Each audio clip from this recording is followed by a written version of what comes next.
Bienvenue pour cette émission Vitamine B. Aujourd'hui, nous avons Michael Harrington qui nous vient de Los Angeles. Michael, tu parles le français, heureusement.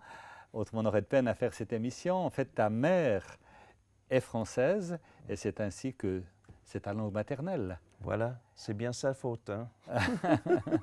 Alors, merci beaucoup. Et nous, chaque fois, nous abordons des perles qui sont dans la parole, des vitamines qui viennent de la Bible. Et aujourd'hui, tu désirais que nous parlions d'une perle qu'on trouve dans Matthieu au chapitre 13, versets 45 et 46. Je lis ce texte. « Le royaume des cieux est encore semblable à un marchand qui cherche de belles perles. Il a trouvé une perle de grand prix et il est allé vendre tout ce qu'il avait et il l'a achetée. » Alors le texte en lui-même est une perle, mais pourquoi ce texte est important pour toi? Ce qui est vraiment remarquable dans ce texte, c'est que dans ces 35 mots, cette petite histoire racontée par Jésus, il y a 2000 ans, on discute encore au sujet de ce qu'il avait vraiment à nous dire par là. Et c'est ça qui est tellement impressionnant parce que moi, j'ai eu une découverte dans la parole. Je ne dis pas que j'ai découvert quelque chose que personne n'a jamais vu, mais je dis que j'ai découvert quelque chose que moi, je n'avais jamais vu. Et qu'est-ce que tu as découvert?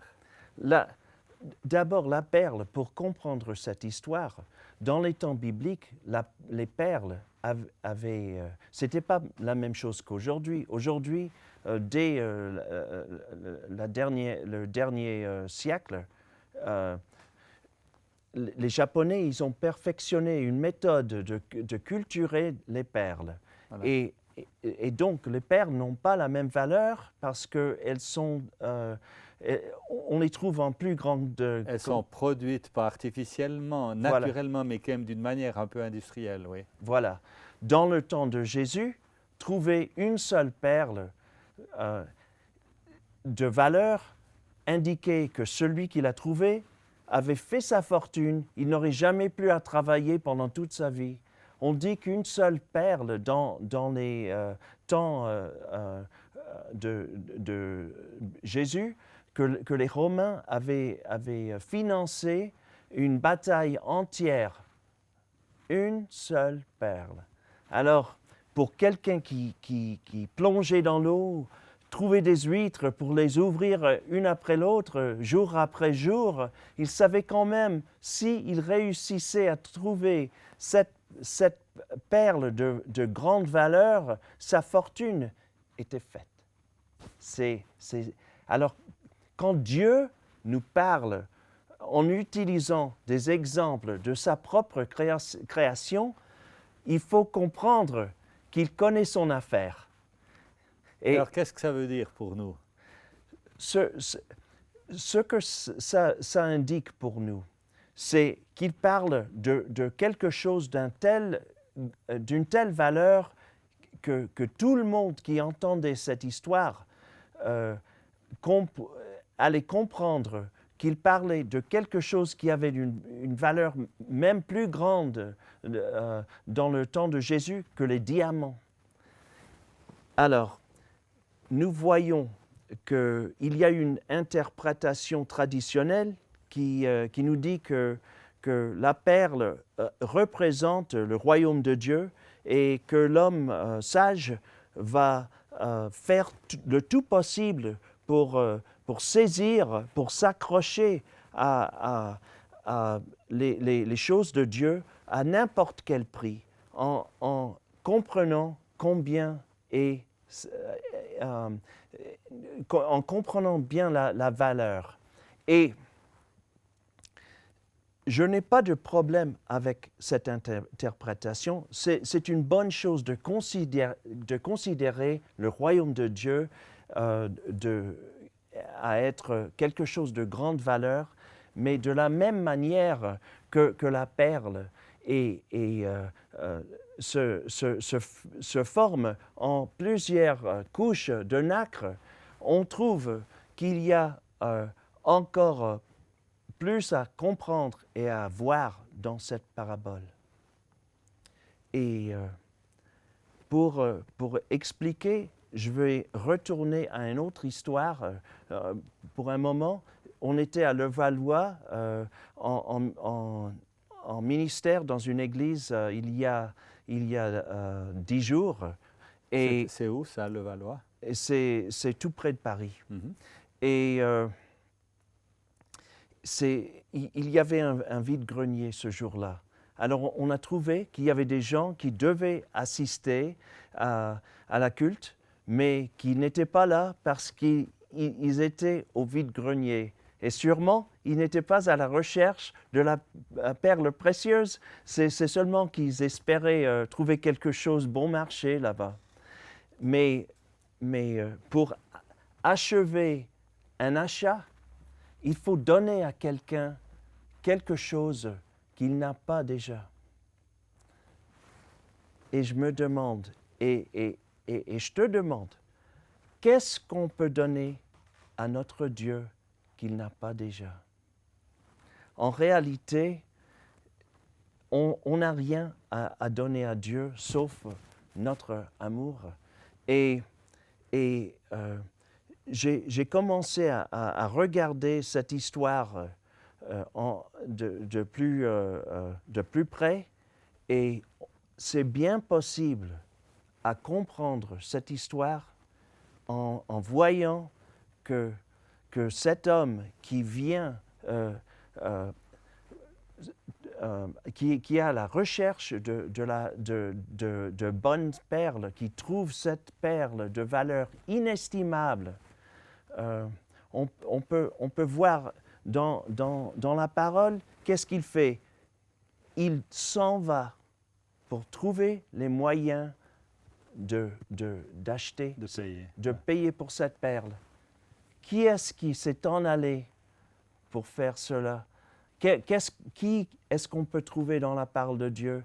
C'est le Seigneur lui-même qui est parti de sa place céleste en confort avec son Père céleste pour venir ici, pour se vider de sa divinité, pour marcher avec les hommes et pour s'offrir sa vie propre pour les nôtres.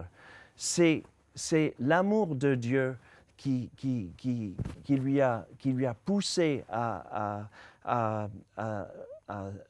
pour cette mission sacrificielle que seul il pouvait faire pour nous. Et on trouve dans cette histoire que si on peut la voir de cette manière, on trouve que Dieu, il ne nous dit pas que nous n'avons aucune valeur.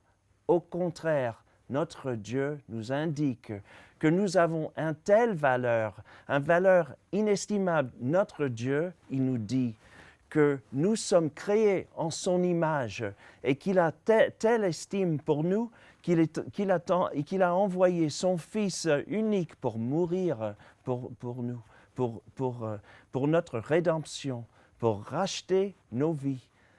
Il dit que nous sommes comme cette perle précieuse qui est cachée dans cette huître au fond de la mer, incapable de s'en sortir. Et c'est une expression qu'on entend souvent, je n'arrivais pas à m'en sortir du trou. Et c'est bien la situation humaine. Nous sommes tous dans la même situation. On n'a pas la possibilité en nous-mêmes, sans Jésus, de sortir du trou. Mais Dieu, en son amour, il a fait le moyen pour nous. Il a pourvu par cette vie de Jésus. Voilà. Alors, quand on commence à regarder cette histoire de cette manière, on peut regarder plus loin dans la parole, on peut comprendre que la perle est la seule pierre précieuse qui sort en son état final. Et on peut voir que la perle précieuse est est la seule pierre précieuse qu'on ne peut pas couper sans la détruire. Et ça nous indique quelque chose au sujet du corps de Christ. Et quand on regarde même dans le livre de l'Apocalypse, quand il est écrit de la ville sainte que chaque porte est faite d'une seule perle, c'est nous les portes. Quand on voit en Psaume 103, il est écrit « Levez vos têtes, vous portes ». Et nous sommes les portes par lesquelles Dieu amène son peuple. Ça me parle, cette histoire.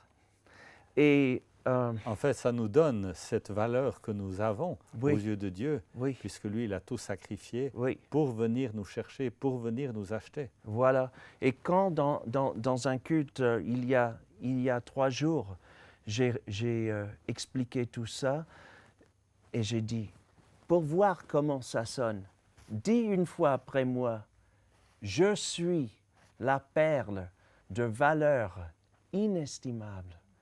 Voir la lumière dans les yeux des gens qui comprennent tout d'un coup que Jésus, il a un tel amour pour nous.